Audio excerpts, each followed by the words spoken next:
চলো আজকে নতুন কিছু জেনে নিই। ভারতের আন্তর্জাতিক তারিখরেখার মান কত ডিগ্রি? উত্তর হলো 180 ডিগ্রি। ভারতের দ্বিতীয় রাজধানী নামে বিখ্যাত কোন শহর? উত্তর হলো দেরাদুন। গারো পাহাড়টি কোন রাজ্যে অবস্থিত? উত্তর হলো মেঘালয়। কয়লা উৎপাদনে ভারতে প্রথম স্থান অধিকার করে কোন রাজ্য? উত্তর হলো ঝাড়খণ্ড। পশ্চিমবঙ্গের দুঃখ বলা হয় কোন নদীকে? উত্তর হলো দামোদর নদীকে।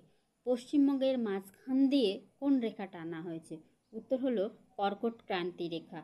ভারতের সবচেয়ে কম জনঘনত্ব বিশিষ্ট রাজ্য হলো অরুণাচল প্রদেশ। ভারতবর্ষের শুল্কমুক্ত বন্দর কোনটি? উত্তর হলো কান্ডালা। লখনৌ শহরটি কোন নদীর তীরে অবস্থিত? উত্তর হলো গোমতী। ভারতে কোন ধানের চাষ সবচেয়ে বেশি হয়? উত্তর হলো আমন ধান।